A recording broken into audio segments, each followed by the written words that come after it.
Zachariah. He was a nice person. He was a decent person. He was very smart. He was the only Christian in the whole of the school. And I hated him. Because I thought as a Muslim, I must be better than him. But he was better than I.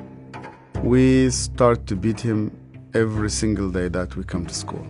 And we agreed on that night, we need to kill him. It was dark. It was cold. And we went ahead of him.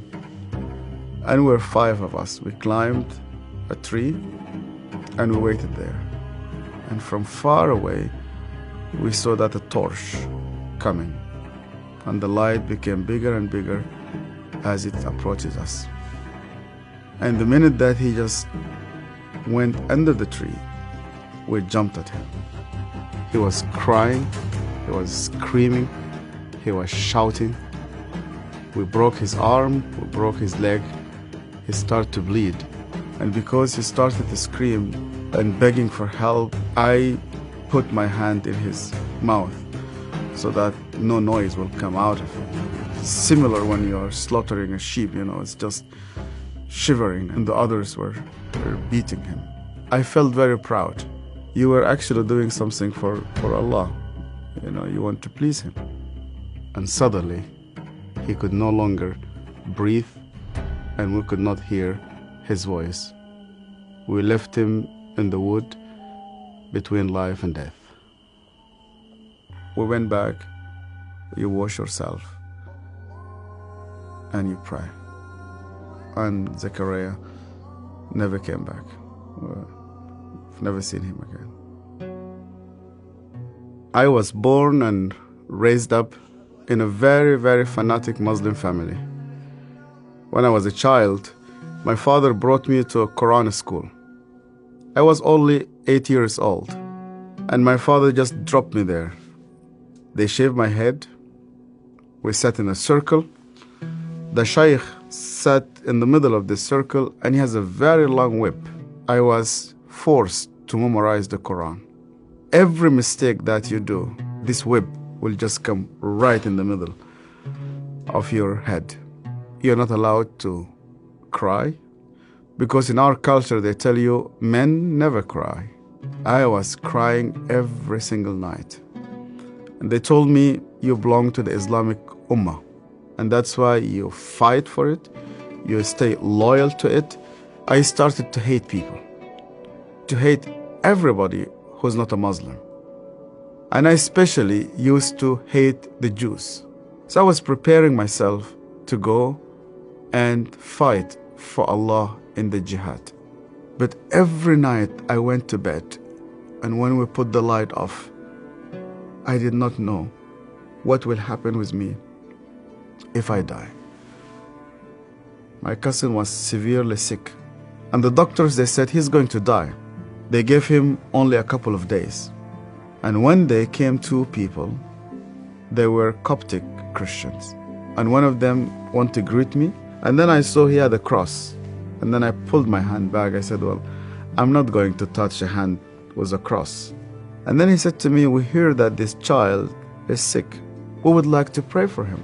And only out of politeness, I told them, okay. And they started to speak to God like a person that he speaks to his friend. They said, God, please heal this child. The minute that they said Amen, this child opened his eyes for the first time in 4 weeks.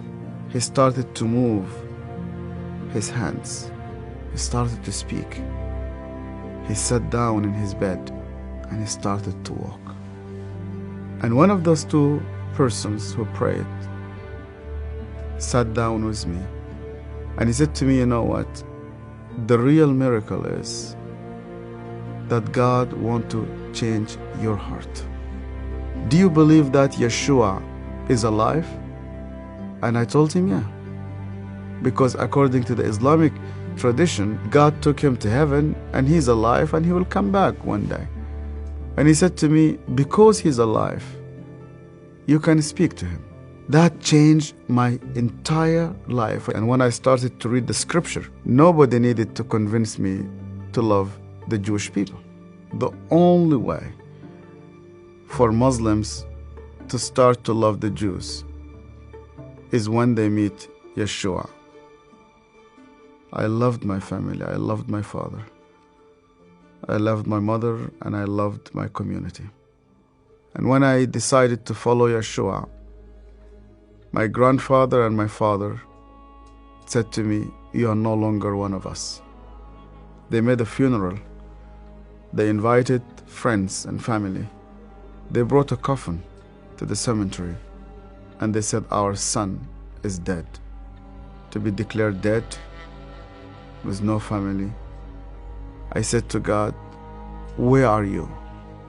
I heard this voice, and this voice told me, "You know that the grave where your name is written, you know that grave is empty.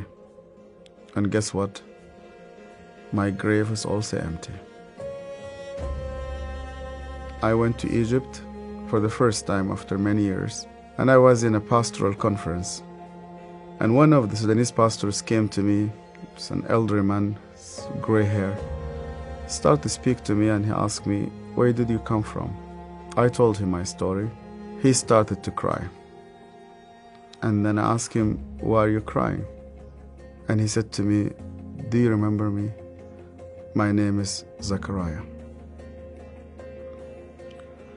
And suddenly, I remembered him. The last time I saw him, it was in that dark night. I could hear suddenly the way that he was screaming, even though that was 25 years. Suddenly I started to see his broken arm and broken legs. I started to see the scars which I caused him. I started to be full of shame. I was a bad person, yeah. I was terrible. So Zachariah looked me straight into the eye again, and he said to me, "Yasser, because you hated me so much, I was always praying for you." He opened his Bible, and the minute he opened his Bible, I saw that my name was written in the first page. I hated him. He prayed for me. On that day, God confronted me. He said to me, "Even before you start to think about me, I was thinking about you.